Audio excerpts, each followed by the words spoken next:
Je pense que les Émirats arabes unis n'ont jamais supporté la place qu'avait pu prendre Le le Qatar Qatar en en France. France. Oui, ça je suis d'accord. Expliquons-nous.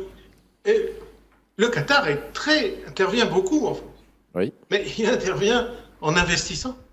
En Tout en simplement. investissement dans le Bah domaine oui. immobilier, dans le domaine sportif, Oui, dans tous les domaines, dans le football, etc.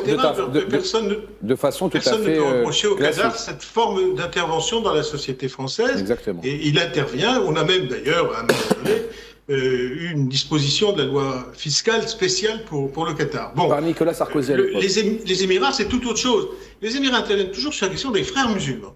Oui. Et c'est toujours à travers la question du frérisme qu'ils interviennent. Et on voit bien qu'avec le frérisme, c'est directement le Qatar qui est visé. C'est-à-dire que en alimentant des problématiques quelquefois paranoïaques vis-à-vis du frérisme, il s'agit aussi de déstabiliser le Qatar, l'investissement et l'influence du Qatar en France. Donc, en effet, il a des liens avec l'extrême droite, notamment sur des associations d'amitié sur le plan parlementaire, sur des liens de renseignement, d'infiltration des services de renseignement. Oui, il est très très présent. Il y a eu quantité sur ce point d'articles de fait.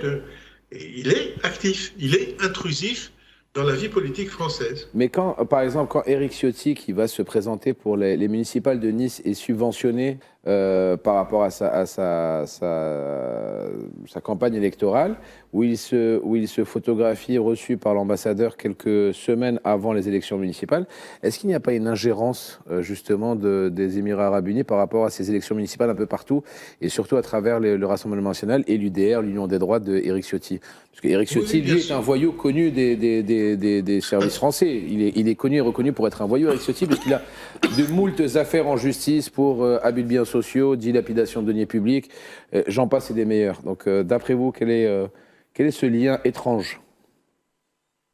Du lobbyisme dans la forme la plus triviale, dans la forme la plus vulgaire qui soit, c'est-à-dire de se constituer des réseaux de soutien, des compagnonnages qui pourraient éventuellement être utiles dans un navire plus ou moins proche si l'extrême droite parvenait au pouvoir. C'est vraiment ça. C'est-à-dire en effet des politiques sans scrupules. On connaît les positions de l'extrême droite et notamment de M. Ciotti qui a d'une hostilité quasi fanatique à l'islam, et ce qui n'empêche pas effectivement les Émirats arabes unis, dont pourtant la charia est la référence législative, Oui.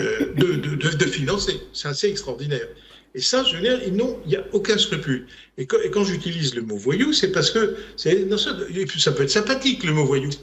Ça peut être, on dit, il est canaille, il est malin, il est drôle.